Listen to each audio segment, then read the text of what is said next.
అందరికీ నమస్కారం. మనం చూస్తూ ఉన్నాం ఈ డీజిల్ సంక్షోభం. చంద్రబాబు నాయుడు గారు ముఖ్యమంత్రి అయిన నుంచి ప్రజలకు కష్టాలు తప్ప ఆనందాలు ఏమీ లేవు.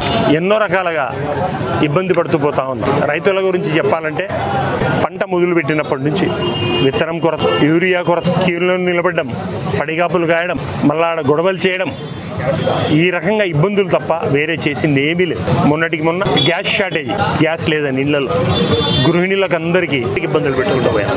ఈరోజు ప్రజలకందరికీ పెట్రోల్, డీజిల్ కొరత. మీరు ఏం పరిపాలన చేస్తూ ఉన్నారు? రాష్ట్రాన్ని ఎటువైపు తీసుకెళ్తా ఉన్నారు? మళ్ళీ మీరు కూటమి ప్రభుత్వం, బీజేపీతో కలిసి ఉన్న ప్రభుత్వం, పక్క రాష్ట్రాలు ఉన్నాయి, తెలంగాణ, కర్ణాటక, తమిళనాడు, అక్కడ ఈ కొరత లేదే.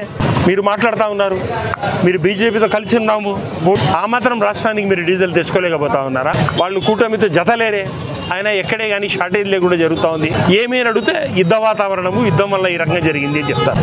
ఆంధ్ర రాష్ట్రానికే కాదండి ముఖ్యమంత్రి గారు, భారతదేశానికి అంతా ఇబ్బంది ఉంది. యుద్ధం వల్ల అందరు ఇబ్బంది ఉన్నారు. మీరు సరిగ్గా మానిటరింగ్ చేసి జాగ్రత్తగా డీజిల్ తెప్పించేస్తే ఈ కొరత అనేది ఉండదు. ఏ రకంగా మీరు చేస్తూ ఉన్నారు పరిపాలన అనేది ఈ ఒక్క ఎగ్జాంపుల్ వల్లనే తెలుస్తూ ఉంది.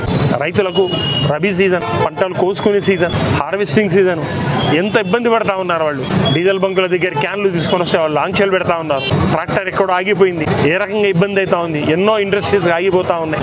ఏ రకంగా ఇబ్బంది పడతా ఉన్నారు మీరు ప్రజలను.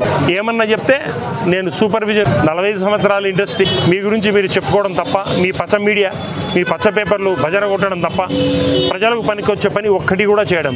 దయచేసి మీ ద్వారా నేను అడుగుతా ఉన్నాను, డీజిల్ కొరతను ఇమ్మీడియట్గా మీరు క్లియర్ చేయాలి.